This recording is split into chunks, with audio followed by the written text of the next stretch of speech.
Remember this pitch from Shark Tank India season 2? The founder Parul Gulati presented niche hair के products in the tank. India की पहली online company of hair extensions nishhair.com. And almost सारे sharks impressed थे after her pitch. Parul, देखो, you know, as an entrepreneur, you're amazing. You're a rock star. Oh, this was awesome, by the way, and it was super easy. And it's so easy. Yeah. And eventually, Amit Jain even signed a check to invest in a company. Enterprise. Thank you.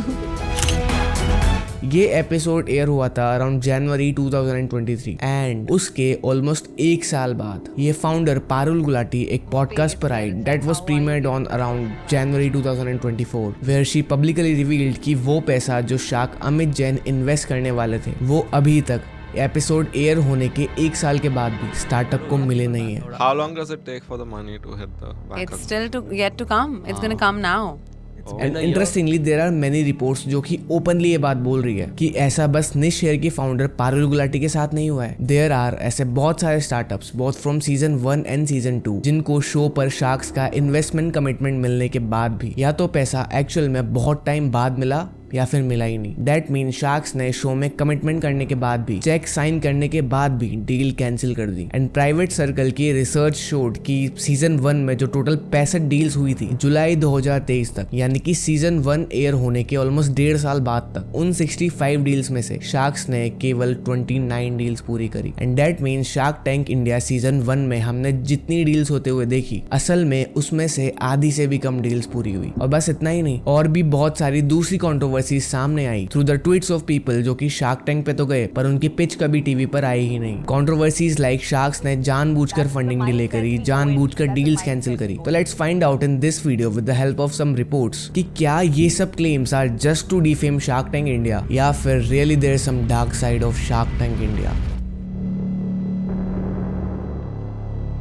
देखो इस video में मैं जो भी numbers या figures बोलने वाला हूँ they are based on this reports by private circle and INC42 जो कि reputed research firms in the startup world. Now I don't think कि मुझे आपको बताने की जरूरत है कि शार्क टैंक शो का कंसेप्ट क्या है, ये दुनिया भर में और अब भारत में कितना पॉपुलर हो चुका है. पर एक क्लियर अंडरस्टैंडिंग के लिए एक बार थोड़े ब्रॉड पर्सपेक्टिव से late me explain you the concept of Shark tank. तो देखो इमेजिन सबकी तरह you also have a startup idea and आपने थोड़ा बहुत अपना पैसा लगा के वो स्टार्टअप लॉन्च कर दिया है एंड लकीली आपका स्टार्टअप चलने लग गया and it started getting some kind of revenue. पर अब स्टार्टअप को बड़ा करने के लिए और एक लेवल और ऊपर लेके जाने के लिए of course you need some money. तो now you will go to some potential investors जिनके सामने आप अपना स्टार्टअप और बिजनेस मॉडल पिच करोगे और अगर इन्वेस्टर्स को अच्छा लगा और बिजनेस मॉडल समझ में आया तो they will invest some money in your startup in exchange for some % of ownership in your company. तो ये जो पूरा प्रोसेस है ना from startups pitching their business to investors से लेके उनको फंडिंग मिलने तक का इस प्रोसेस को एक ड्रामेटिक अंदाज में दिखाकर पहली बार यूएस में एक शो बनाया गया कॉल्ड शार्क टैंक जिसमें जो इन्वेस्टर्स हैं they were called the sharks. As expected it became that much popular across the world कि इसके अलग अलग देशों में अपने अपने वर्जन्स बनने लगे. एंड इसी ट्रेंड को फॉलो करते हुए shark tank India came into existence in 2022. मैं तेरा दोगलापना उतारता हूं.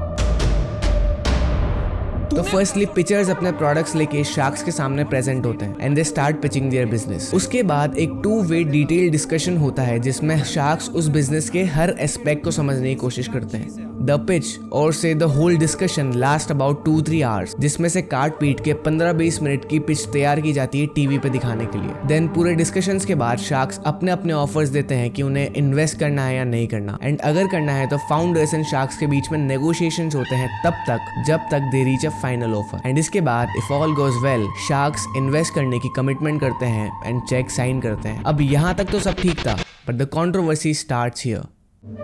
देखो शो पर ये जो इन्वेस्टमेंट कमिटमेंट होता है इसके बाद के प्रोसेस को लेकर अलग अलग लोगों ने रिसर्च फर्म्स ने बहुत सी अलग अलग बातें बोली है. जैसे firstly it was showed in this research by private circle कि सीजन 1 में टोटल 65 डील्स हुई थी बट असल में उसमें से बस 40% डील्स ही पूरी हुई और बाकी 60% डील्स कैंसिल हो गई. और जो डील्स पूरी हुई उनमें भी पूरा प्रोसेस होने के बाद भी एक्चुअल में पैसा भेजने के लिए शार्क्स ने फाउंडर्स को बहुत वेट कराया. कुछ केसेस में the waiting period was even 1.5 साल. एंड सबसे बड़ा क्लेम ये किया गया कि कुछ फाउंडर्स के हिसाब से शार्क्स ने फंडिंग डिले तो करी जानबूझकर, डील्स कैंसिल भी करी, पर उसके अलावा they didn't even behave properly and respectfully to some founders and in some cases they even ghosted some founders for months. अब देखो, इस चीज पर कोई भी कमेंट करने से पहले let me explain your thing. देखो, जनरली जून से जुलाई के बीच में सोनी शार्क टैंक इंडिया के रजिस्ट्रेशंस ओपन करता है, उसके बाद सिलेक्शंस होते हैं which of course takes time. तो अगस्त से लेकर नवंबर तक सिलेक्टेड स्टार्टअप्स की एक्चुअल फिजिकल पिच शूट हो जाती है in the studios of Sony and then दिसंबर जनवरी में मोस्टली पोस्ट प्रोडक्शन करके they get the episodes ready to air. तो कायदे से तो पैसे तभी मिल जाने चाहिए जब ये एक्चुअल फिजिकल पिचेस होती हैं, लाइक इन अगस्त टू नवंबर, क्योंकि डील तो तभी हो गई थी ना। But this is not how it works. देखो, शार्क टैंक पे या उसके बाहर भी जब भी कोई शार्क या इन्वेस्टर किसी स्टार्टअप को फंडिंग कमिट करते हैं तो उसके बाद इन्वेस्टर प्रॉपर ड्यू डिलिजेंस करता है, मतलब अपने एंड से चेक करता है कि फाउंडर ने जो भी क्लेम्स किए हैं like sales, revenue, profitability etcetera सही है या नहीं। दे चेक कि कंपनी में लीगल वाइज कोई प्रॉब्लम तो नहीं है and most importantly they check कि इन्वेस्टर की नजरों से कुछ छुपाया तो नहीं जा रहा है। And the thing is this process of due diligence takes good amount of time, on an average 2 to 3 months। तो बेसिकली जब हम शो पे डील होते हुए देखते हैं तो वो बस एक वर्बल प्रॉमिस होता है कि भाई we are looking forward to invest. And मेरे हिसाब से ये जस्टिफाइड भी है, क्योंकि एक 2-3 घंटे की ड्रामेटाइज्ड पिच से कोई भी कैन नॉट डिसाइड कि उन्हें पैसे इन्वेस्ट करने हैं या नहीं। तो इसीलिए इस वर्बल प्रॉमिस के बाद शार्क्स की तरफ से ठीक से ड्यू डिलिजेंस होती है, जिसमें अगेन कुछ महीने जाते हैं and this is that point जहां most of the deals cancel हो जाती है। रीजन, जो क्लेम फाउंडर शो पे करते हैं वो क्लेम ड्यू डिलिजेंस के टाइम सही नहीं मिलता। There are many founders where when we do the due diligence, the numbers they quoted at the tank, right from a GC to a sales, they're completely off, not just marginally but substantially off. And this is that stage जहां most of the sharks back out, जो कि natural भी है। And एक और reason why it is illogical to expect कि 100% deals पूरी होगी is, देखो, shark tank India is the Indian version of original shark tank जो कि यूएस में चलता है। And I even extracted some data about वहां की डील्स की वहां पर क्या चल रहा है, वहां पर कितनी डील्स पूरी की जाती है, ताकि पता चले कि इतनी डील्स बस शार्क टैंक इंडिया में ही कैंसिल हो रही है या फिर ये नॉर्मल है शार्क टैंक के कंसेप्ट में। So I found out कि when Forbes ran a survey of contestants of season 8 to season 13 of Shark Tank US, they found कि वहां पर भी at least 50% डील्स कैंसिल हो गई। And that means Shark Tank India is not alone। And इस concept में या फिर ये स्टार्टअप फंडिंग के पूरे गेम में ये डील्स कैंसिल होना एक नॉर्मल चीज है। Now next thing that is delayed funding, मतलब डील तो शार्क्स की तरफ से पक्की हो जाती है पर असल में पैसे आने में बरस लग जाते हैं।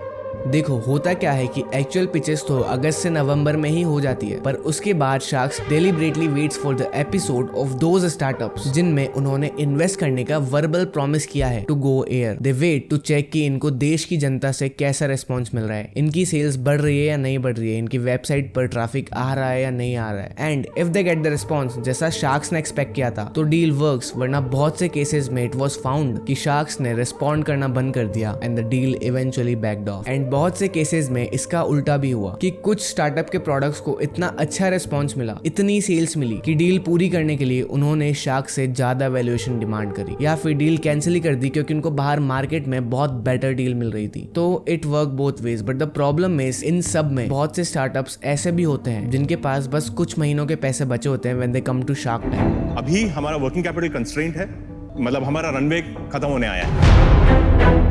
एंड जब उन्हें शार्क टैंक पे डील मिलती है तो असल में पैसा आने में बहुत टाइम लग जाता है एंड उस दौरान वो बाहर भी पैसा नहीं उठा पाते एंड फ्रस्ट्रेशन वहां बढ़ जाती है जब ये सब होता है एंड सोनी का कोई इन्वॉल्वमेंट नहीं होता to make sure most of the deals work out. But देखो यार, it is business at the end of the day, तो this whole thing is bound to happen. But if you talk about shark tank India as a whole, तो yes, it's a show with its dark side that needs some kind of improvement. पर याद रहे, यही वो show है जिसपे आने से सम कंपनीज ग्रोथ गोन इनसेन। यही वो शो है जिसपे बस आने से इतनी तगड़ी मार्केटिंग होती है कि स्टार्टअप्स जो सेल पूरे साल में करते हैं वो सेल उनकी बस एक हफ्ते में हो जाती है। तो वैसे जब से आप शार्क टैंक में आए थे, आपका एपिसोड आने के बाद आपकी सेल किस तरह से बढ़ी है? मैंने पिछले में बोला था कि भाई पिज्जा बनाना कोई रॉकेट साइंस नहीं है, वो रॉकेट मेरी सेल का उड़ गया है। And some founders even publicly accepted कि उनको करोड़ों रुपए की फ्री मार्केटिंग मिली बस शार्क टैंक इंडिया में आने से। सोनी टीवी पे अगर आपको प्राइम टाइम पे ऐड देना हो, 9 बजे के बाद प्राइम टाइम शुरू होता है, 30 सेकंड का 30 लाख रुपए है मोटा मोटा, उसको आपने इंटू कर दिया, 20 मिनट का पिच चला होगा। हमारा पिच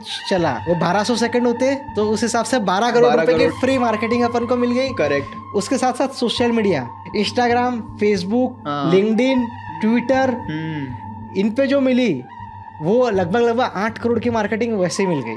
फिर चाहे डील हुई हो या ना हुई हो। तो कुछ तो बात है। यूं ही नहीं, शो ने words like profit margin, equity, EBITDA को इंडियन हाउस होल्ड्स में कॉमन कर दिया है। एंड इसके भी अलावा the most important thing is, अब हमारे देश का एक टिपिकल बंदा अपना स्टार्टअप लॉन्च करने को एस्पायर कर रहा है और उसके टिपिकल इंडियन पेरेंट्स एस्पायर करने दे रहे हैं।